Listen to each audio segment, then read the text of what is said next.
Bonjour et merci de votre fidélité à Débat de presse, l'émission de décryptage des faits de l'actualité nationale et internationale sur la RTB. C'est en direct chaque dimanche à partir de 11h et c'est avec les meilleurs analystes et éditorialistes de la presse au Burkina Faso. Ce dimanche encore, 4 sujets convoqués au débat. D'abord, la réconciliation nationale version Alidou Ouedraogo avec le mouvement Je suis Burkina qui souhaite apporter sa contribution à la réussite de la réconciliation. Le mouvement a organisé sous la houlette donc de Alidou Ouedraogo, président de la CODEL, une restitution des informations et des attentes des populations sur le processus de réconciliation au Burkina Faso. Le mouvement Je suis Burkina est-il un mouvement de plus ou sinon que pourra-t-il apporter de nouveau à ce processus de réconciliation mené par Zéphirin Diabré et Zéphirin Diabré d'ailleurs qui est décrié par un certain Idrissa Nogo et ses camarades.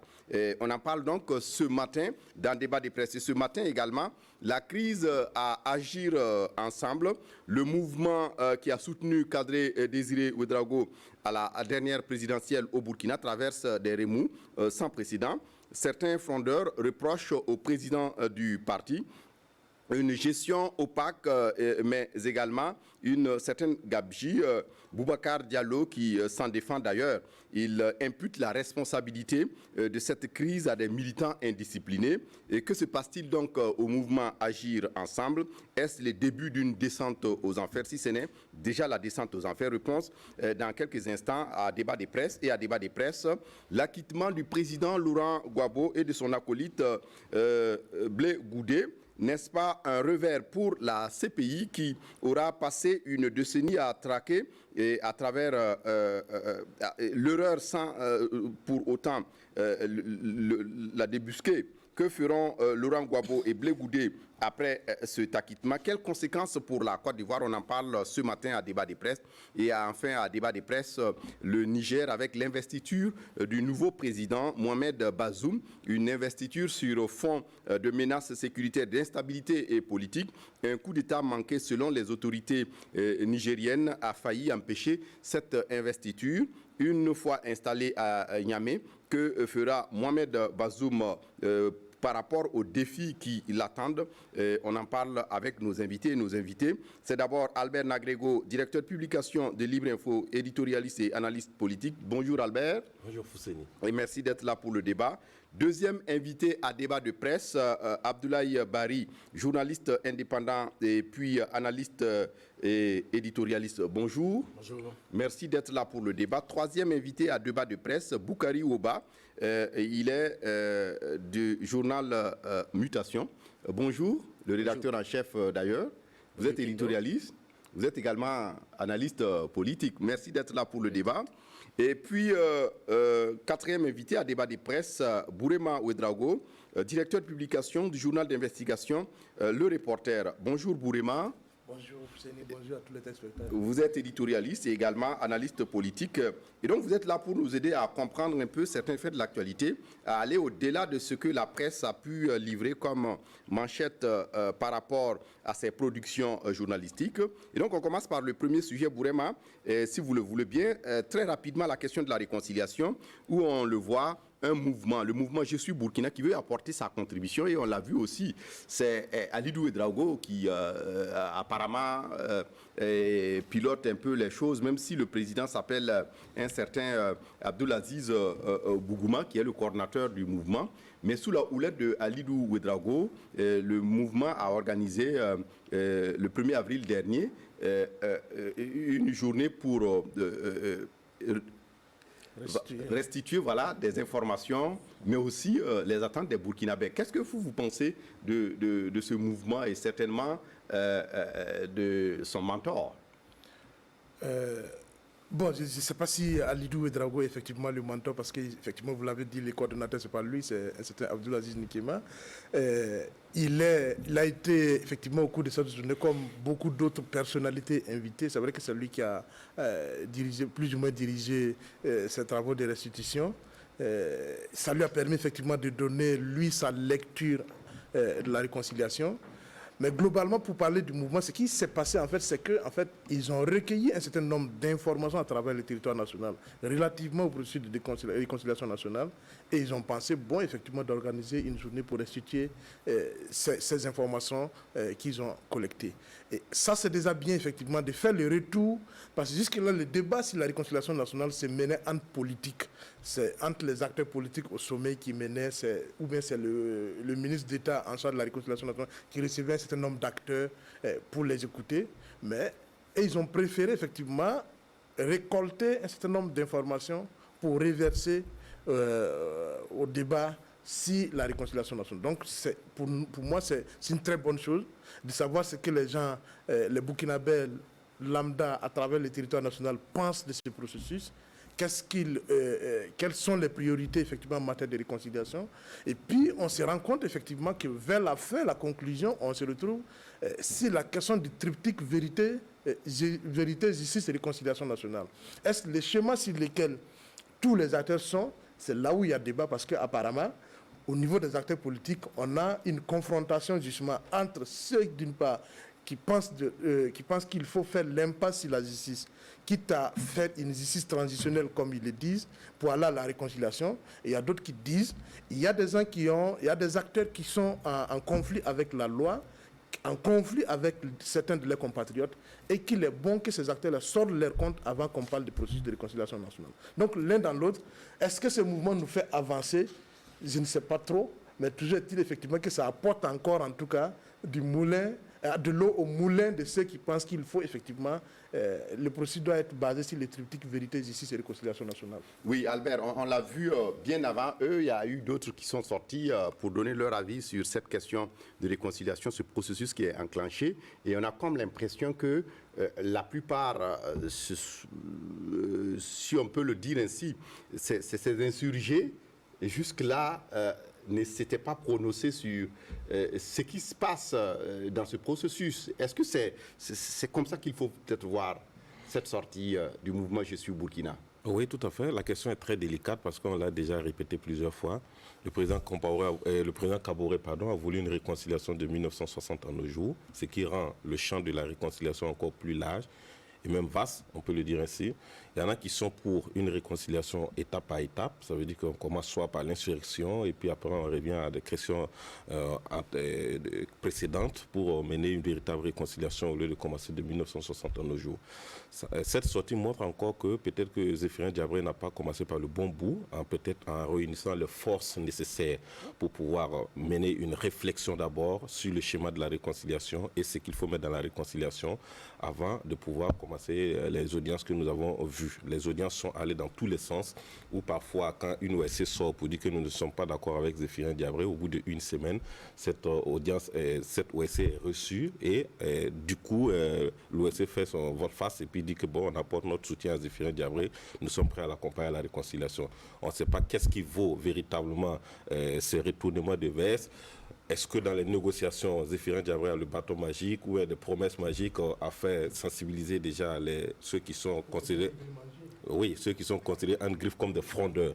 Alidou, aujourd'hui, Ouédraogo, que vous le voulez ou pas, il fait partie des maillons essentiels de cette histoire du Burkina qui doit être prise en compte aussi dans la réconciliation pour son vécu, que ce soit du point de vue syndicaliste, que ce soit politique et que ce soit également l'homme des droits, ce qu'il a défendu en tant que droits humains. Aujourd'hui, c'est quand même un monsieur qui peut être considéré comme incontournable, qui doit être parmi les hommes, si on veut le dire ainsi, à être consulté les premiers moments et comprendre comment on trace ensemble cette affaire de réconciliation. Mais à un moment donné, si cela n'est pas arrivé, on se sent peut-être marginalisé ou on a l'impression que la réconciliation est en train de prendre une piste qui n'est pas forcément la piste qui va nous amener à la réconciliation. Donc on se dit qu'il faut donner de la voix pour être entendu et pour être également écouté. Vous avez vu la CODER également de Ablassé Ouédraogo. On est tous d'accord qu'en 2015, le premier mandat de Roch Kaboré, lui et ses camarades de la CODER ont été quand même les pionniers qui ont chanté ici, sur tous les toits, réconciliation, réconciliation, où on avait l'impression que c'était quand même un griffe de fou parce que personne n'en parlait, personne n'en faisait un sujet d'actualité. Il a fallu attendre à 2 ou 3 semaines de la campagne pour que le sujet revienne sur toutes les lèvres et dans tous les programmes des candidats. Et on nous dit qu'il faut une réconciliation dès le premier semestre. Zéphirin Diabré avec les ayants droit dans sa rencontre. Moi, j'ai lu quelque part où il a dit que la réconciliation, il faut en moyenne 3 ans pour ces questions de procédure. Donc, du coup, il y a un problème de timing déjà entre ce que le président Kaboré a voulu et lui, aujourd'hui. Et aussi, il y a le fait qu'il y a eu beaucoup de choses qui ont été menées, des rapports, des commissions d'enquête aujourd'hui qui suffisent véritablement pour aller à une réconciliation que de passer encore à faire le tour de ce que nous voyons là. Voilà. On ne va pas nous dire que depuis 1998 ou bien avant, ça n'y a pas eu de commission qui ont travaillé, des rapports sont là. On nous dit que le H-Crown a fait suffisamment un travail, mais pourquoi on laisse ça de côté encore, continuer à faire les tournées, à recevoir des OSC. On a reçu le rapport de la commission de réconciliation nationale et, comment dirais-je, qui a eu lieu sous la transition. Il y en a eu encore sur le cas Norbert Zongo dans l'enquête indépendante. Donc aujourd'hui, je me dis qu'on a suffisamment de rapports, il faut aller à l'essentiel, sinon on risque de disperser les forces et à un moment donné, on ne sait plus qui parle ou bien la parole équivaut quelque chose dans cette réconciliation. Oui, Barry, votre avis sur cette sortie du mouvement Je suis Burkina, mais également certainement de cette figure qu'on voit.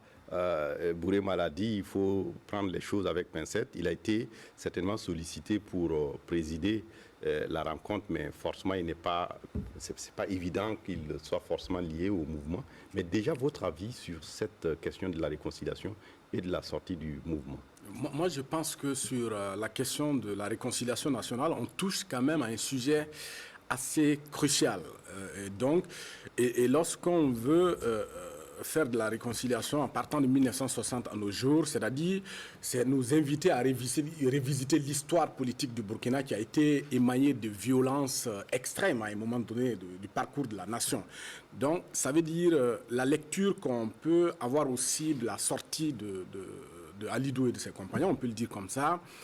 Ça traduit un peu la nécessité de tendre la main à tout le monde. Ça veut dire qu'il y a beaucoup de personnes, beaucoup d'entités qui se sentent aujourd'hui intéressées par la question de la réconciliation nationale et qui estiment qu'ils sont des acteurs majeurs et que cette réconciliation ne peut pas se faire sans eux. Ce qui est logique parce qu'en termes d'approche, si vous voulez que chacun de nous donne son approche sur la réconciliation nationale, je pense qu'à la limite, peut-être, on risque d'avoir 18 millions d'approches. C'est normal qu'on n'ait pas les mêmes approches sur la question de la réconciliation nationale, mais sur cette question, pour moi, il revient donc au leadership politique de pouvoir être une très bonne locomotive et pouvoir tendre la main à tout le monde, parce que bon, je ne pense pas que sur cette question, on puisse avoir un consensus général. Donc, mais sur l'essentiel, il faut qu'on s'entende sur quelque chose d'important. Maintenant, je disais tout à l'heure que ça traduit un peu la nécessité aussi de tendre la main à tout le monde, mais aussi c'est un défi qui est posé aux autorités en charge de la réconciliation quant à la nécessité d'instaurer une certaine cohérence dans la conduite de la réconciliation, parce que sinon on risque d'avoir beaucoup d'entités qui vont faire traîner le processus de réconciliation, voire même faire échouer ce processus-là, qui est quand même un processus assez crucial pour le Burkina. Oui, et Boukari Ouba, est-ce que c'est votre avis aussi, comme l'a dit, c'est un impératif d'aller vers la réconciliation au regard de notre histoire, mais il faut aussi toute raison savoir garder, de pouvoir être cohérent dans la démarche. Non, sur l'impératif, je crois que là, vous revenez sur un vieux débat. J'ai déjà eu à le dire à plusieurs reprises, qu'on n'avait pas vidé la question de la nécessité d'aller à la réconciliation nationale ou pas. Ce qu'on constate tout simplement, c'est qu'il y a une décision politique, il y a une volonté politique d'amener les Burkinabés à la réconciliation nationale. Et à partir du moment où le chef de l'État lui-même a donné le ton, alors nous sommes dans la réconciliation nationale. Et aujourd'hui, c'est même difficile de voir encore des voix toujours discordantes qui pensent que la réconciliation nationale n'est pas nécessaire, puisque coûte que coûte, elle va se faire finalement parce que c'est une décision politique, c'est une volonté politique. Aujourd'hui, donc, ce qu'on constate, c'est que peut-être nous sommes toujours en train de chercher notre chemin, à commencer par ceux-là même qui sont les porteurs justement du projet, donc peut-être le chef de l'État lui-même en personne, et puis le ministre d'État Zéphirin Diabré. Parce qu'aujourd'hui, avec le temps déjà parcouru, et on voit qu'il est toujours dans les audiences, on pourrait même dire que c'est véritablement le ministre des audiences, parce que c'est ce qu'il fait au quotidien. On se demande, est-ce qu'on va véritablement vers la réconciliation nationale? Or, il faut se le dire, le temps joue contre nous. c'est déjà difficile d'imaginer qu'on puisse réaliser une réconciliation nationale, une vraie réconciliation nationale dans l'espace d'un mandat présidentiel, donc 5 ans. Il aurait fallu débroussailler véritablement le terrain depuis le premier mandat, chose qui n'a pas été faite parce que pratiquement rien n'a été fait. Dans le premier mandat, Albert le disait, la réconciliation nationale sous le premier mandat n'a été qu'un champ d'un camp, notamment ceux qu'on pensait être les vaincus de l'insurrection populaire. Et c'est à l'occasion de son deuxième mandat que le président véritablement s'y engage. Et aujourd'hui, vous savez qu'on est déjà au mois d'avril. Le président de Faso avait dit quelque chose en entamant sa campagne présidentielle, c'est qu'il s'est donné 6 mois. Dans les 6 premiers mois de son mandat, il fera revenir le président Blaise Compaoré. Nous sommes en avril. Le président de Faso, Roch Marc Christian Kaboré, a moins de 90 jours. Il a moins de 3 mois pour que Blaise Compaoré revienne. Est-ce que Blaise revient au moment où on entame véritablement la réconciliation à proprement dit, ou bien il revient au moment où on a bouclé la réconciliation nationale? Est-ce qu'au jour d'aujourd'hui, le président de Faso est sûr de pouvoir avoir tout mis en œuvre pour que le président Blaise Compaoré puisse atterrir à Ouagadougou dans 90 jours? C'est difficile à dire. Donc j'ai l'impression véritablement qu'on est en train de piétiner. Et à côté de ça, avec toutes ces sorties que vous voyez des organisations de la société civile et des individus, en réalité, les gens s'asseyent et puis ils se disent, mais écoutez, si je ne me lève pas, je ne vais pas être pris en compte dans cette affaire de réconciliation nationale. Il n'a pas tort. Nana Thibault, je l'ai vu cette semaine, il dit qu'il a été le premier au Burkina à demander la réconciliation nationale. Donc, il pourra même dire qu'il a fait la prison pour son combat. Donc les gens se disent, si je ne me lève pas, je vais être oublié. Donc les gens veulent à la limite qu'on fasse une sorte de sommation de réconciliation, de petite réconciliation. Ça, ce n'est pas une réconciliation nationale. La réconciliation nationale doit être quelque chose pour laquelle, moi, Ouaba, je n'ai pas besoin d'être présent pour que mes préoccupations soient prises en compte. S'il faut que je sois là-bas pour que ça soit pris en compte, c'est comme Abdoulaye le disait tout à l'heure. On va avoir 18 millions de Burkinabés, 20 millions qu'il va falloir rassembler parce que chacun a ses problèmes, chacun a sa façon de voir les choses. Donc, véritablement, qu'on évite les tapailles, que telle personne se fasse entendre, qu'on aille rencontrer telle personne, on n'est pas encore sur le chemin. Je crois qu'il va falloir encore travailler là-dessus. Oui, Bourema. Oui, 2 choses. Je crois qu'il y a la première observation qu'on peut faire justement de cette sortie de cette association du Sud-Burkina, c'est que ce n'est que le début. On va voir certainement l'émergence d'une foultitude d'associations et de mouvements qui s'inscrivent effectivement dans l'accompagnement du processus de réconciliation nationale. On l'a vu avec le mouvement pour la paix et la réconciliation nationale il y a 2 semaines. Aujourd'hui, je suis Burkina. Donc, et il y a même notre ami Idrissa Nouveau qui estime que... son mouvement est antérieur effectivement au processus. Donc peut-être... Mais il a son avis à dire. Il semble s'inscrire désormais effectivement dans la réconciliation nationale. Et il ne sera pas le seul. D'autres OSC vont s'engouffrer. Et en fait, on va se retrouver dans un processus où effectivement... les politiques pour avoir adopté une très mauvaise démarche. Parce qu'en fait, la démarche elle-même a été... on a raté le coach dès le départ. Il ne fallait pas créer un ministère d'État, un ministère en charge de la réconciliation. À partir du moment où, le président Kaboré entame son mandat en 2015, il y avait Askouroun qui avait été institué par loi pour conduire le processus de réconciliation nationale et réconciliation et unité nationale. Donc, il y a tout un travail qui devait être fait. On devait être à mesure de faire le point si ce que l'Askouroun a pu apporter comme élément en termes de réconciliation nationale, en termes de construction de l'unité nationale, et si la base de ça, on discute avec les Burkinabés si la démarche a fait. Maintenant, le président du Faso crée un ministère. L'Askouroun est toujours là. Je ne sais pas si la loi a été révisée, mais l'Askouroun avait un mandat de 5 ans. On est au-delà des 5 ans, je ne sais pas qu'est-ce qu'ils font toujours là. Oui, son président était allé voir le Premier ministre en son temps et avait posé le problème. Je crois que oui, mais on n'a pas à poser le problème. L'État doit tirer les conséquences. Si la loi dit que c'est 5 ans, c'est 5 ans. Si c'est fini, on plie les bagages, et puis on ferme l'Askouroun. Ou bien on prolonge. C'est ça tout le problème que nous avons avec la loi. On n'adopte pas la loi et puis on joue avec, on essaie de voir comment ça va. Si c'est 5 ans, les 5 ans sont arrivés, ils en tirent toutes les conséquences et puis chacun rejoint là où il était. Oui. Ça, c'est le premier élément. Oui, mais avant que vous ne poursuiviez, Bourema, ce que vous dites est intéressant dans la mesure où on a comme l'impression, si on s'en tient seulement à ces sorties de la société civile, est-ce qu'on peut aujourd'hui se poser la question de savoir est-ce qu'il y a une éthique même dans cette société civile? On a comme l'impression que le Burkina, c'est comme un gâteau. Non, mais justement, chacun demande sa part. Non, justement, quand on a une gouvernance sans éthique, il ne faut pas s'attendre à ce que dans la société, il y ait de l'éthique. Malheureusement, on a une gouvernance sans éthique qui crée les situations justement. Parce que quand au gouvernement, on rémunère les ministres en violation de la loi. On ne dit pas, tout ça c'est des questions basiques, même si les questions de réconciliation nationale. On ne réagit pas avec la loi et puis en disant qu'on veut construire quelque chose de durable. Soit les lois sont là pour être appliquées ou elles n'existent pas du tout. Bref, ça c'est une digression. Pour dire en fait que la société civile est le reflet de notre société que nous avons aujourd'hui.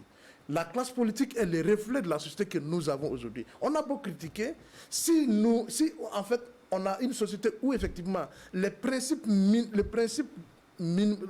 d'équité, basiques d'équité, de transparence, d'éthique n'existent pas, il ne faut pas s'attendre à ce que les acteurs soient comme des étoiles brillantes qui illuminent tout le reste de la société. C'est pas vrai, on va se tromper.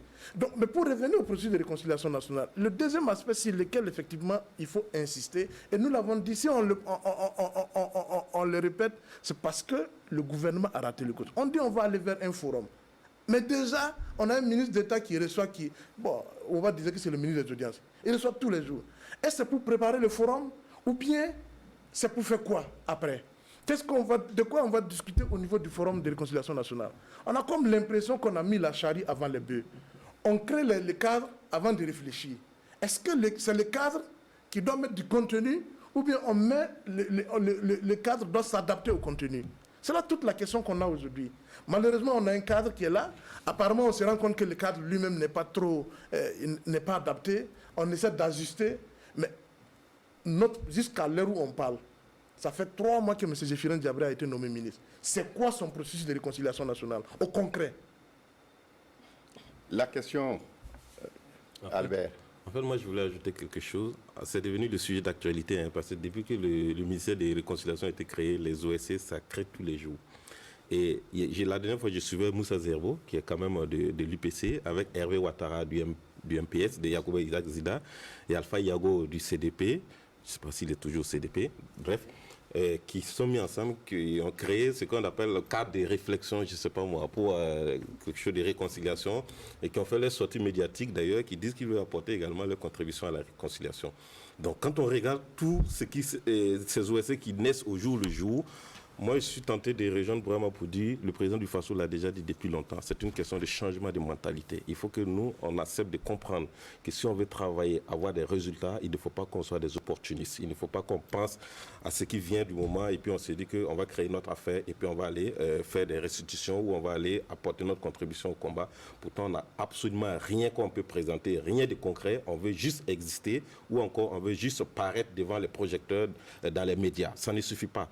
Vous avez parlé du cas de Idrissa Nogo. Il n'y a pas longtemps, on l'a suivi sur un plateau qui disait que Zéphirin Diabré a raison d'aller à la majorité et qu'il n'a qu'à bouffer, mais à la fin, il ne faut pas l'oublier, il n'a qu'à penser à lui. Alors, cette audience entre Idrissa Nogo et Zéphirin Diabré, peut-on dire que son rêve s'est réalisé? Il a rencontré Zéphirin Diabré, il va demander également sa part de gâteau, ou bien il allait véritablement pour discuter des questions d'idées, pour aller à une réconciliation. C'est toute la question qu'il faut se poser. Donc, il faut revoir véritablement ces textes qui régissent les créations des OSC, des associations et puis leurs missions. Et parfois, il faut même, moi je pense qu'il est nécessaire, on demande à l'opposition, soit tu te déclares à l'opposition ou à la majorité, il faut les faire pour les OSC, il faut faire véritablement un toilettage, assainir la gouvernance. Malheureusement, c'est souvent ceux qui sont au pouvoir qui créent également ces trucs à côté de la satellitaire pour juste brouiller les pistes, pour juste animer la scène, voilà, pour juste animer la scène politique, pour juste paraître comme des gens comme ça qui viennent être des catalyseurs à un moment donné. C'est dommage. Malheureusement, on n'a pas l'impression que nous sommes sur le vrai chemin ou ce que nous recherchons véritablement. On ne sait pas ce qu'on recherche. La réflexion se poursuit. En attendant, on va peut-être s'arrêter là pour ce sujet, Boukari Woba, et puis aborder rapidement le deuxième sujet. Le mouvement Agir Ensemble dirigé par Boubacar Diallo traverse des soubresauts, des remous. On l'a vu, un premier groupe de frondeurs est sorti courant semaine dernière pour une conférence de presse où on accable le président de tous les péchés d'Israël, une gestion opaque, une gestion assez calamiteuse du parti. Et ensuite, cette semaine, le président lui-même qui sort pour dire que le mouvement Agir Ensemble se porte bien, et même très bien. Finalement, on se pose la question, que se passe-t-il au mouvement Agir Ensemble? Est-ce qu'ils sont en train d'agir ensemble ou pas? Que se passe-t-il? Peut-être on aurait pu poser... Bon, je crois qu'on a posé la question aux responsables, puisque visiblement, il semble avoir deux camps, et que chaque camp a eu l'occasion d'organiser une conférence de presse, de s'exprimer devant les journalistes. Ils ont tenté de dire ce qu'ils pensent. Mais il y a ce que nous, on peut voir derrière tout ce qu'ils disent. Est-ce qu'aujourd'hui, au mouvement Agir Ensemble, ils ne sont pas tout simplement en train de mener la bataille de faut-il aller à la majorité ou faut-il rester dans l'opposition? Un peu comme on l'a plus ou moins connu, avec moins de bruit, avec l'UPC en 2015. Est-ce que l'option c'était d'aller à la majorité ou bien c'était de continuer dans l'opposition? Je crois qu'aujourd'hui c'est une question qui se pose peut-être légitimement aux tenants de ce parti-là, à Agir Ensemble. Il y a des gens dedans qui pensent que véritablement ils n'ont rien à chercher en restant dans l'opposition et qu'il faut peut-être aller chercher des opportunités du côté du pouvoir. Mais bon, dans tout ça, il se trouve que malheureusement, on n'entend pas, ou en tout cas personnellement, je n'ai pas encore entendu la voix du gourou. Voilà, donc Kadri Désiré Ouédraogo. Il était le candidat du parti. Donc, le parti a des instances, il a une direction. Non, le parti a des instances. Donc, vous savez, dans nos pays, le parti n'est pas, les instances du parti n'est pas au-dessus du gourou. On l'a vu avec le CDP. Voilà, et c'est comme ça. Voilà, le président fondateur, il est là. Donc, Kadri n'a pas besoin... Sauf qu'ici, il y a un président, il s'appelle Boubacar Diallo. Oui, mais Kadri n'a même pas besoin d'être dans les instances du parti. Parce que tout le combat qui se mène, c'est autour de lui, sa personne. Aujourd'hui, on est en train de parler du parti Agir. C'est même parce qu'il y a quelqu'un dedans qui s'appelle Kadri Désiré Ouédraogo. Sinon... Véritablement, je ne vais pas leur faire l'injure de dire que c'est un petit parti, mais c'est loin d'être un grand parti lorsqu'on enlève la personne de Kadri Désiré Ouédraogo dedans. Donc, si on parle, si Agir mérite qu'on vienne en parler, c'est parce que moi, je pensais d'ailleurs que c'était un sujet très marginal, donc une affaire de débat privé. Les partis politiques sont des associations, des entreprises, à la limite privée, mais on en parle véritablement parce qu'il y a un personnage, il y a une personnalité dedans qui est Kadri Désiré Ouédraogo, et comme je le disais, c'est lui qu'on n'a pas encore entendu. Je ne sais pas quel est véritablement son sentiment profond par rapport au débat au débat qui se mène présentement au sein de Agir Ensemble. Et éventuellement sur la question de faut-il aller à la majorité ou pas. Oui, Barry.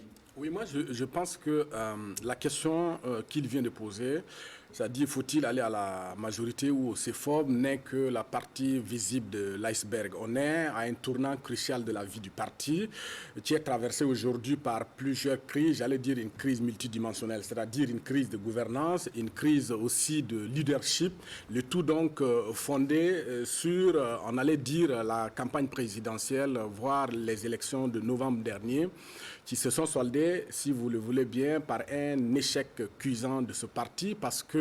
Bon, Kadri a été quand même 4e à la présidentielle, avec 3%. Et ils ont eu quand même 1 ou 2 députés. Sauf que son député a été élu de façon, je crois que c'est 900 voix, non, dans le Yaga.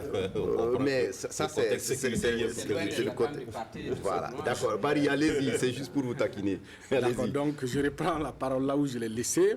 Donc le tout fondé donc, sur un échec cuisant du parti Agir Ensemble aux élections à la fois législatives et présidentielles, parce que tout comme les acteurs donc, qui ont porté le candidat Kadri Désiré Ouédraogo et bon nombre d'observateurs de la scène politique, ils ont estimé qu'à un moment donné, Kadri était donc le porteur d'une véritable alternative quant à l'alternance politique au Burkina Faso. Je vais dire, ce n'est pas gratuit, ce n'est pas fortuit leur analyse, parce que Kadri, c'est un ancien Premier ministre de Burkina, c'est un ancien président de la commission de la CEDEAO, c'est un ancien ambassadeur de Burkina à Washington, à Bruxelles, à Belgique. Voilà, donc il avait cette cette stature internationale et au moment de la crise qui a secoué le CDP et qui a donc conduit à la chute de Blaise Compaoré, lui n'était pas là, donc il avait une certaine virginité. Donc je vais dire, c'est une analyse qui restait fondée, mais malheureusement à l'arrivée, ce fut une défaite cuisante parce que Kadré, Désiré Ouedraogo n'a pas eu 5% de l'électorat, c'est une défaite parce que le parti n'a pas eu 3 députés, c'est une défaite cuisante. Et l'ensemble des 2 députés qu'ils ont eus n'ont pas 3000 voix, c'est une défaite cuisante, je maintiens ma position. Je parlais de crise de gouvernance, il se trouve que pendant la campagne, il y a un des camps qui reproche à Kadré Désiré Ouedraogo de n'avoir pas mis des ressources à la disposition donc, du directoire de campagne, sauf qu'il se trouve qu'il y avait pratiquement 2 directoires. Il y a le directoire qui était donc dirigé par M. Diallo, le président du parti, et les gens que Kadré lui-même, ses proches qu'il avait choisis donc pour diriger la candidature. Et donc pour ce cas, ils estiment que les structures du parti, par exemple, ont été, le terme est clair, humiliées. Hein, elles n'ont pas été associées à la campagne. Kadré a préféré donc faire avec son équipe, c'est leur lecture que je cite donc. Mais ceci aussi s'explique parce que Kadré n'était pas le candidat unique de l'Agir. C'est une coalition de partis. Il y a une dizaine ou 12 partis qui portent donc à ce niveau, la gouvernance n'a pas été très bien gérée. Mais au niveau du clan Kadré, moi je pense que, je parlais tout à l'heure d'une crise de leadership, je pense qu'à ce niveau, Kadré aurait pu, à mon avis, peser quand même pour aussi essayer d'éteindre le feu. Ça n'a pas été le cas. Et donc, le 27 février dernier, il y a eu un conseil exécutif donc, qui s'est réuni, qui a estimé qu'il y avait certains acteurs du parti qui ne respectaient pas les textes du parti et a pris finalement 2 grandes résolutions. La première résolution consiste donc au respect des textes du parti, ce qui a donc occasionné aux sanctions, voilà, à l'exclusion d'un certain nombre d'acteurs, dont le premier vice-président. Et la deuxième résolution, il s'agit donc de la restructuration du parti pour les échanges à venir. Maintenant, pour revenir sur la question du CEFOB, il se trouve qu'il y a un camp qui dit bon, nous avons prêché pour l'alternance, on ne peut pas aujourd'hui rejoindre la majorité présidentielle. Or, il se trouve de l'autre côté qu'il y a une question d'incompatibilité entre certains acteurs qui soutiennent donc Kadré Désiré Ouedraogo et le CDP, c'est-à-dire Edi Kombiogo qui dirige aujourd'hui le CEFOB. Donc, il y a une question d'incompatibilité parce que la guerre qui a marqué donc la naissance d'Agir, les gens ils ont quitté le CDP, ils ne peuvent plus retourner au CEFOB. Sauf qu'il se trouve qu'aujourd'hui, Kadré Désiré Ouedraogo, selon ses proches, avec qui j'ai échangé dans le cadre de cette émission, estime que oui, nous pouvons ne pas rejoindre la majorité, mais nous estimons que même si on devrait être à l'opposition, pas avec les CEFOB. Donc, alors que les autres ont opté pour les CEFOB. Donc, c'est une question cruciale. Et pour terminer, il se trouve qu'il y a un des camps qui va saisir dans cette semaine le tribunal administratif pour trancher, mais Kadré est en train de peser de tout son poids pour aboutir à une réconciliation. On verra bien. Oui, Albert, votre avis sur cette crise qui secoue Agir ensemble, le mouvement qui a soutenu Kadré Désiré Ouedraogo à la présidentielle? Oui, mais naturellement, là, je pense que les uns et les autres ont dit Kadré jusqu'à présent ne s'est pas prononcé, qui nous dit d'ailleurs qu'il n'est pas aussi derrière cela, parce qu'après la défaite, il y a toujours un bouc émissaire qu'il faut trouver, et puis souvent il faut repasser à une autre étape des choses, des organisations. On attend de voir. Mais sauf que ces mêmes partis-là, ou du moins ce type de candidature, on la connaît, hein, c'est la même manière, ils ont procédé pour arriver. Je vais parler de la NAFA de Djibril Bassolé, c'était pareil en 2015. Et récemment, on a vu qu'il y a eu quelques démissions avant son congrès et le parti finalement a annoncé son ralliement à la majorité présidentielle. Et certains ne savaient pas exactement la position de Djibril Bassolé, mais on a vu qu'au congrès, il y a eu un message de Djibril Bassolé qui a été lu, ce qui veut dire qu'il est naturellement d'accord avec le ralliement aujourd'hui avec la majorité présidentielle. Tout à fait. Le cas paix à son âme, notamment aussi, c'était pareil. Sa candidature a été suscitée aussi de la même manière que la candidature de Kadré Désiré Ouedraogo. Et aujourd'hui, on a vu que ce parti aussi a rejoint la majorité présidentielle sous fond de bruit parce qu'il y avait une partie qui disait que ce n'est pas normal qu'on aille à la majorité. C'est une manière de confisquer le parti. On n'est pas d'accord, mais finalement, ils sont allés dans la majorité. Donc, aujourd'hui, avec Agir, la question se pose également. Ils ont soutenu la candidature de Kadré Désiré Ouedraogo de la même manière que les 2 autres. D'autres veulent aller à l'opposition, d'autres veulent aller à la majorité. On se pose la question, où aller, mais je pense aujourd'hui que ce qui lie l'histoire entre le CDP ou Edi Komboïgo avec Kadri Désiré Ouédraogo ne favorise pas véritablement une bonne collaboration de Kadri Désiré Ouédraogo et ses partisans à l'opposition. Parce qu'on sait que derrière Kadri Désiré Ouédraogo, il y a Léonce Koné qui a été quand même, si on peut le dire ainsi, l'un des détracteurs ou celui-là qui n'était pas du tout d'accord avec la manière de gérer le CDP, avec Edi Komboïgo. L'affaire a été portée devant Blaise Compaoré Abidjan, qui a même demandé à ce que ces sanctions soient rapportées. On sait également qu'il y a, comment dirais-je, Bourema Badini, qui est l'un des soutiens indéfectibles de Kadri Désiré Ouédraogo, alors qui a été, je veux dire, qui a été au coude à coude avec Edi Komboïgo pour la présidence du CDP, vous vous rappelez, au Congrès. Donc, Bourema Badini aujourd'hui, c'est un soutien important pour Kadri Désiré. Salia Sanou, c'est pareil. Donc, aujourd'hui, je vois que Kadri Désiré est très loin de l'opposition, si on veut prendre les choses, analyser froidement. Kadri Désiré doit être loin de l'opposition, de CEFOP, voilà, de CEFOP, du chef de file de l'opposition dirigé par Edi Komboïgo. Donc c'est une, si vous voulez, des rivalités beaucoup plus individuelles, mais qui va jouer sur l'institution que de la majorité. Donc moi je vois qu'il se rapproche, il aimerait mieux être à la majorité pour pouvoir peut-être continuer son parcours politique. Mais là aussi on a vu comment sa campagne a été animée, sa première sortie à Bobo Dioulasso, les messages qu'il a envoyés au pouvoir de Roch Kaboré, c'était pas aussi tendre en tant que temps. Donc aujourd'hui, c'est des militants qui se déchirent entre eux.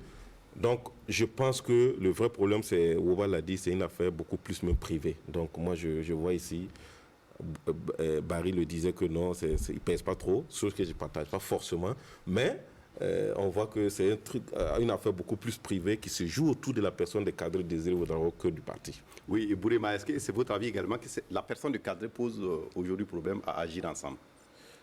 Est-ce que c'est la personne de Kadri pose problème au niveau de agir? Je crois que c'est l'entité agir ensemble même dans l'opposition qui pose, dans l'opposition en tout cas, affiliée au chef de file de l'opposition, avec Edi comme président qui pose problème. Parce qu'en fait, l'essentiel de ce qui anime ou des acteurs connus de agir ensemble, c'est des dissidents du CDP. En fait, pour protester contre la candidature d'Edi Komboïgo, d'abord contre sa direction, le fait qu'il dirige le CDP. Alors, est-ce qu'on peut contester le fait qu'il dirige un parti et accepter le fait qu'il dirige encore l'ensemble de l'opposition? Ça, c'est une contradiction. Parce qu'on ne peut pas contester son leadership en tant que président du CDP, en tant que candidat du CDP, et accepter aujourd'hui son leadership en tant que chef de file de l'opposition. Sauf que là, il a quand même une base légale, il est allé aux élections, il a remporté. Dans le même temps, même au CDP, c'était le cas parce qu'il est allé au Congrès, il a battu le candidat de l'autre candidat, donc il a été élu légalement, mais ça n'a pas empêché la fronde. Donc, ça dit, si on veut rester logique dans le front, agir ensemble, moi je suis surpris effectivement qu'ils aient fait une déclaration d'appartenance au chef de file de l'opposition. En tout cas, on s'attendait effectivement peut-être qu'à ce qu'ils se retrouvent au niveau de l'ONA qu'au niveau du CEFOP. Ils ne disent pas qu'ils sont affiliés. Bon, c'est vrai qu'ils ont fait la déclaration qu'ils sont de l'opposition, ils n'ont pas dit qu'ils sont affiliés au chef de file. Mais ce qu'on constate aujourd'hui, en fait, c'est que Agir ensemble se retrouve aujourd'hui. Le jour de la conférence, le président Boubacar Diallo a bel et bien dit dans sa déclaration lue devant la presse qu'ils sont affiliés. Agir ensemble est affilié au chef de file parce que toutes les sorties de Komboïgo, l'audience avec le chef de l'État, on n'a pas vu. Bon, ça, c'est ça. Si on voit si cette majorité opposition, on ne les a pas vus. Et comment dirais-je encore? Mais je crois qu'ils étaient à la rencontre du comité de suivi du cadre de concertation. Si je m'abuse, je crois avoir aperçu Boubacar Diallo sur la photo de la délégation de l'opposition. Peut-être que je me trompe. Mais l'un dans l'autre, c'est pour dire en fait que ce qui arrive à agir ensemble, et Abdoulaye Diallo l'a dit tout à l'heure, en fait, et Abdoulaye Barry, excuse-moi, à force d'être tout le temps avec un Abdoulaye Diallo. Un Barry peut en cacher un Diallo. Non, à force d'être tout le temps avec un Abdoulaye Diallo. Ménès, voilà. Donc, en fait, ce que Barry vient de dire, c'est exactement, il fallait s'y attendre. Après l'échec de Kadri Désiré Ouédraogo à la présidentielle et l'échec du parti au municipal, il fallait s'attendre à au législatif, il fallait s'attendre à cette crise-là parce que, Kadri, apparemment, en fait, a été lui-même surpris par l'échec. Alors, on a comme l'impression qu'il a été assommé que depuis les élections, on ne le sent plus du tout. Après, qui a vu Kadri publiquement, en tout cas prendre une position publique depuis la fin du processus électoral. On ne l'a pas aperçu. Tous ces soutiens qui étaient ce qu'on appelait les caciques du CDP qui ont débarqué pour le rejoindre sont également aussi entrés dans une sorte de mutisme, dans une sorte de mutisme total. Est-ce que dans ces conditions-là, est-ce qu'on peut penser que on ne peut pas penser que ceux-là sont pas aujourd'hui encore, ils n'ont pas encore pardonné à Edi le fait qu'il ait résisté à toutes leurs frondes et qu'aujourd'hui ils vont être obligés effectivement d'être encore soumis à son leadership au niveau du chef de file de l'opposition. Est-ce que ça peut marcher? J'en doute fort. Et moi je comprends aisément que certains militants préfèrent encore aller à la majorité que d'être effectivement le CFOP sous la direction d'Edi Komboïbo. Oui, Barry, pour vraiment terminer sur ce sujet, parce qu'on va aller rapidement, il est 11h40. Oui, enfin, je disais que, comme il a dit tout à l'heure, c'est une crise qui était logique. Hein. Comme je l'ai dit, la crise est née pendant la campagne présidentielle parce que beaucoup de l'appareil politique ont estimé qu'ils n'avaient pas mis beaucoup de ressources à leur disposition pour faire la campagne et que les structures n'avaient pas été associées à la campagne. Donc, c'était inévitable, même si on avait pu résoudre la question de l'appartenance au CFOV ou pas. Mais l'autre question, pour moi, l'erreur peut-être que Kadri Désiré Ouedraogo, c'est une erreur que commet beaucoup de nos fonctionnaires internationaux qui, avec leur envergure au niveau international, avec leur notoriété, pensent que c'est une recette politique qui est vendable au niveau national quand il s'agit donc d'aller à la conquête de l'électorat. Or, il se trouve que dans nos pays, ça ne suffit pas. Tu es connu à l'international, ça ne suffit pas. Tu es compétent, ça ne suffit pas pour aller à la conquête de l'électorat. Parce que chez nous ici, pour aller à la conquête de l'électorat, ça suppose que vous maîtrisez les codes. Pourquoi les gens vont voter si vous ne maîtrisez pas ça. Et puis il y a la dimension sociale de la politique sous nos contrées. Si Fousseni Kindo a été à l'ONU et qui n'a rien réglé pour quelqu'un à Waiguya, écoute, si tu es compétent, si tu es le meilleur candidat, personne ne votera pour toi. Donc, je pense qu'il y a cette erreur que beaucoup de nos fonctionnaires à l'international commettent et je ne vois pas comment Kadri pourrait avoir un bon résultat à l'issue des élections, sachant bien qu'il n'a pas le CDP, sachant bien qu'il n'a pas de pilier au niveau national et je doute fort bien que Kadri Désiré Ouedraogo soit connu dans le Burkina profond par des jeunes de 18 à 30 ans parce que bon, il a quitté la scène nationale il y a des années et je doute fort que les jeunes au niveau national le connaissent dans le Burkina profond et il n'a pas de pilier. Donc ce résultat qui est pour moi un échec cuisant était prévisible. Oui, il y a beaucoup de choses à dire contrairement à Wouba et à Albert sur le dossier Agir ensemble, mais on va s'arrêter là pour ce sujet. Voilà. Moi, j'ai trouvé que c'était l'espoir quand même de cette élection présidentielle, malheureusement qui est vite tourné en désillusion. Il a commis la même erreur. C'est à 2 mois, 3 mois, il s'affirme que je suis candidat et il a eu une très mauvaise équipe. Il m'excuse, mais j'ai trouvé que son équipe de campagne n'était pas forcément à la hauteur de la situation. Sinon, c'était quand même un espoir. C'est des gens au CDP même qui ont fait le diagnostic depuis bien longtemps. Kadri Désiré Ouedraogo était un bon candidat, à condition qu'il ait la machine qui peut lui faire gagner. Et la seule machine qui était capable de donner de meilleurs résultats à Kadri Désiré Ouedraogo, loin de dire de gagner, c'était quand même le CDP. Et donc aujourd'hui, la guerre entre le CDP et le groupe de Kadri Désiré Ouedraogo, ça ne fait ni les affaires du CDP, ni les affaires de Kadri Désiré Ouedraogo ou de Agir. Ils vont s'auto-neutraliser et ça ne fait que les affaires, les bonnes affaires donc, de la majorité et ainsi de suite. Là, ça va continuer ainsi. Il faut préciser qu'en 2015, le CDP avait fait appel à Kadri pour être son candidat. Il a décliné. Oui. Et beaucoup de gens, en fait, au CDP lui en veulent justement pour avoir refusé au moment où le parti avait besoin de lui, pour revenir après où le parti n'avait plus besoin de lui et lui, il avait besoin du parti. Donc, l'un dans l'autre, on peut comprendre effectivement qu'aujourd'hui, on se retrouve dans une dynamique où la cohabitation, pas même Agir, cohabitation cadrée CDP, ça pose énormément de problèmes. Albert, troisième sujet très rapidement, c'est la Côte d'Ivoire, avec le dénouement heureux pour Laurent Gbagbo, accusé de crimes contre l'humanité, et pour son ancien ministre de la Jeunesse, Charles Blé Goudé, à la suite d'une longue procédure devant la Cour pénale internationale CPI, et qui s'est soldée par un acquittement. Finalement, après une dizaine d'années de poursuites, Blé Goudé et son mentor Laurent Gbagbo ont été acquittés, ont été blanchis, si on peut le dire ainsi. Est-ce que c'est un revers pour la CPI, comme certains voudraient le croire? Bon, c'est un revers, mais que la CPI a choisi elle-même, parce que moi, je peux comprendre que dans cette crise qui a fait des 3000 morts, comme on le dit, on ne poursuit que Laurent Gbagbo et Charles Blé Goudé qui sont du même camp. Et on laisse les anciens zones, comme on le dit à l'époque, les commandants de zone qui étaient dans les différentes grandes villes du nord de la Côte d'Ivoire et de l'ouest, Ma, Korogo, on va parler de Séguéla ou de Boaké, encore de Ferké. Aucun de ces gars-là ne part à la CPI. Donc, on voit expressément que ça a été, Alassane Ouattara a choisi d'envoyer peut-être en griffe les colis encombrants à la CPI. Et vous voulez qu'il y ait justice à ce niveau. Ça va être très compliqué. Et après, on ferme la justice en Côte d'Ivoire. On dit non, tous ceux qui doivent être poursuivis devant la CPI, la Côte d'Ivoire est capable aujourd'hui de les juger. Il y a un problème. Donc, naturellement, c'est un acquittement qui est sans surprise aujourd'hui, à mon avis. La seule chose maintenant qui va, c'est comment Alassane Ouattara pourrait se racheter dans peut-être cette erreur qu'il a commise depuis le début de son mandat, en envoyant rien que le camp Gbagbo à la CPI. Et pour réparer cette erreur, c'est de préparer naturellement un bon retour à ces deux hommes-là qui viennent de la CPI et voir comment on pourrait les insérer dans le processus de la réconciliation pour se racheter le mieux possible. Et donc, l'autre chose, c'est d'aller très rapidement, parce que sur le territoire ivoirien, on n'a pas encore vu le procès d'un seul zone. Récemment, il y a le Burkinabé Ahmad Ouérémé qui est ouvert, mais disons la vérité, c'est quelqu'un qui était dans une partie de la Côte d'Ivoire, dans une forêt où il était maître là-bas.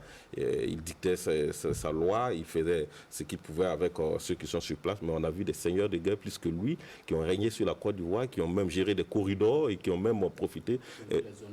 Ah oui, qui ont voyagé dans la sous-région ici, qui ont fait des grands trafics, de la sous-région, mais qui ne sont pas du tout inquiétés aujourd'hui. Et d'autres même ont vu leur effort récompensé dans un gouvernement ou à la tête ou à des postes de commandement très importants au niveau de l'armée ivoirienne. Et donc, vous voulez aujourd'hui que ce soit Gbagbo et Blé Goudé qui soient jugés et qui soient condamnés. Moi, je pense que les Ivoiriens aujourd'hui, surtout les parents des victimes, devront s'en prendre plutôt au régime en place, parce que le régime en place n'a pas joué un franc jeu, n'a pas voulu coopérer ou collaborer avec la CPI, parce que le pouvoir l'a bien dit, la Côte d'Ivoire aujourd'hui est capable de juger tous ceux qui doivent être poursuivis devant la CPI, mais on ne voit pas de procès venir.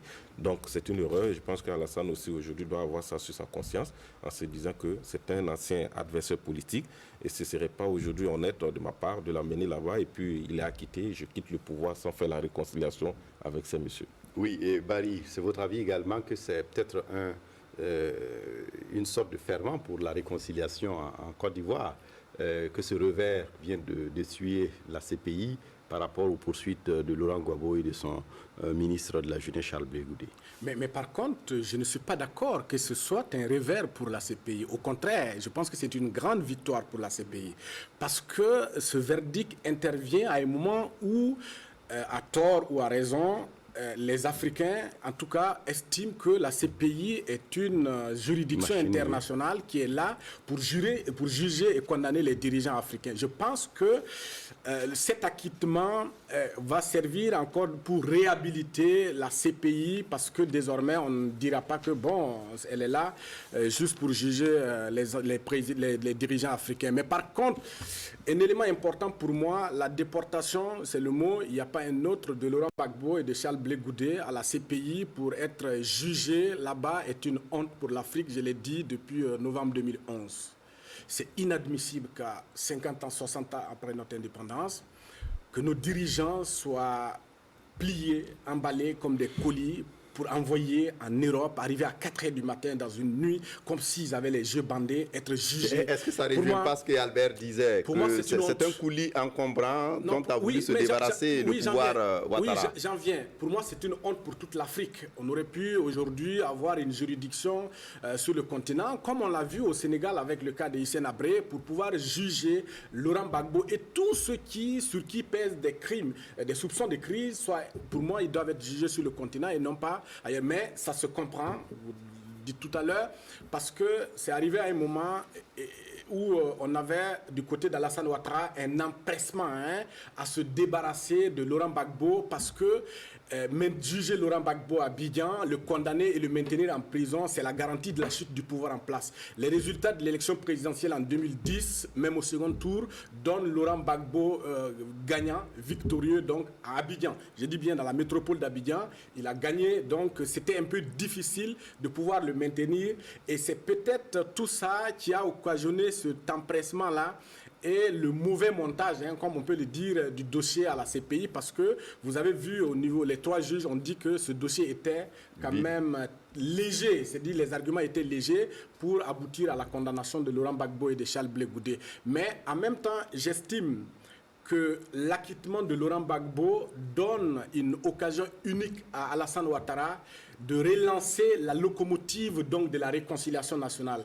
Dieu merci pour la Côte d'Ivoire, Laurent Gbagbo et Charles Blé sont vivants, ils peuvent revenir en Côte d'Ivoire. Et donc ce sont des acteurs majeurs dans la crise ivoirienne. Alassane Ouattara doit donc pouvoir saisir cette occasion pour réconcilier davantage les Ivoiriens. Mais ma déception est plus grande encore quand je pense que ces jugements ne portent que sur la crise post-électorale en Côte d'Ivoire. Or, on sait que de 2002 à 2011, il y a au minimum 36 000 Ivoiriens qui ont perdu la vie. Il y a, on le sait bien, Tleplé, il y a Doekwe, il y a Bangolo, où des hommes, des femmes, des enfants ont été violés, où ils ont été mutilés, où ils ont été massacrés. Donc, ça veut dire que tous ces gens, il n'y aura pas de lumière, il n'y aura pas de justice. Vraiment. Oui, en fait, cette affaire de Gbagbo et Blé Goudé à la CPI, effectivement, comme l'a dit Barry, c'était vraiment une honte. Une honte, pourquoi? Parce que on ne peut pas comprendre que sous nos yeux, nous sommes tous africains, nous avons assisté à ce qui s'est passé en Côte d'Ivoire de 2002 jusqu'en 2011, sans qu'on ne puisse effectivement voir dans quelle mesure faire en sorte que justice soit rendue à tous les Ivoiriens de quelque bord que ce soit. Et il s'est trouvé des Africains qui ont applaudi quand on a envoyé Gbagbo à la CPI, parce que tout simplement ils estiment que Gbagbo fait partie des responsables des 3000 morts de la crise post-électorale. Oui, mais qui me dit aujourd'hui qu'Alassane Ouattara et tous ses suivants n'ont pas de responsabilité dans ce qui s'est passé dans la crise post-électorale? C'est une honte aujourd'hui que nous, Africains, nous applaudissons quand on applique la justice dans l'injustice, en ciblant des acteurs pour dire c'est eux, et en laissant les autres en disant eux ils ont tué, mais eux c'est bon, c'est des bons tueurs. C'est ça qui fait une honte aujourd'hui pour l'Afrique. Et la CPI aujourd'hui vient de nous renvoyer l'image que nous devons avoir cette responsabilité de nous regarder en face à un certain nombre de situations. Aujourd'hui, ce qui se pose avec le problème qui se pose avec l'acquittement de Blé Goudé et de Laurent Gbagbo, c'est comment la Côte d'Ivoire aujourd'hui peut, ou en tout cas la classe politique ivoirienne dans son ensemble, comment ils peuvent accueillir Gbagbo, Blé Goudé et puis les regarder dans les yeux pour leur dire quoi? Que nous allons faire la réconciliation? C'est trop facile. Comment Bédié aujourd'hui qui dit que lui il était soulagé quand on a envoyé Gbagbo à la CPI, qu'est-ce qu'il va... Et aujourd'hui il dit non, c'est bon qu'on l'ait acquitté. Un peu de respect quand même pour les Ivoiriens, un peu de respect pour les morts. Quand aujourd'hui, Alassane Ouattara se précipite après le premier acquittement pour lui envoyer un passeport, après un passeport diplomatique, un passeport ordinaire, après avoir fait une résistance, c'est quelle image on envoie à la jeunesse ivoirienne? Qu'entre acteurs politiques, on peut à un moment donné se tirailler sur des faits, mais quand nos intérêts sont menacés ou qu'on peut regarder autrement, on s'entend pour gérer un certain nombre de problèmes et sauver nos intérêts. Ce qui va se passer aujourd'hui en Côte d'Ivoire, c'est que peut-être l'acquittement de Gbagbo soit l'occasion pour Alassane Bédié et Gbagbo lui-même de faire leur introspection si le problème qu'ils ont posé à la Côte d'Ivoire au cours de ces 3 décennies, si leur responsabilité dans la mort de tous ces Ivoiriens au cours de ces 3 décennies est tirer les conséquences et quitter la scène, pour donner une chance à la Côte d'Ivoire de se reconstruire avec des acteurs nouveaux. C'est ça qu'on peut espérer d'eux. Tout processus de réconciliation qui vise à faire une entente Gbagbo, Bédié ou Ouattara, en fait, c'est encore sur le dos des Ivoiriens. Oui, Boukari Ouba, j'ai cru comprendre que pour vous, si ce n'est pas Paul, c'est Pierre. Mais finalement, ici, ce n'est ni Paul ni Pierre dans l'acquittement de Laurent Gbagbo. C'est forcément quelqu'un. C'est vrai, je l'ai dit quelque part, et on le sait tous, il y a eu plus de 3000 morts. Et les 3000 morts, vous n'allez pas me dire que c'est une intoxication alimentaire. Bon, voilà. Donc, ils ont été tués par quelqu'un, pas des gens qui ont été commis. Et ces gens-là, ces commanditaires-là, on doit pouvoir les retrouver et les juger en Côte d'Ivoire. Et ces gens-là, en Côte d'Ivoire, se retrouvent dans tous les camps. En Côte d'Ivoire, aujourd'hui, on peut dire qu'il y a 2 grands camps. Le camp de Ouattara ou bien de tous les vainqueurs de la crise de 2010 et puis les vaincus dans le camp de Gbagbo. Dans tous les deux camps, il y a des coupables, il y a des responsables. Aujourd'hui que la Cour pénale internationale acquitte Gbagbo, au fait, ce n'est pas pour dire que Gbagbo n'est coupable de rien.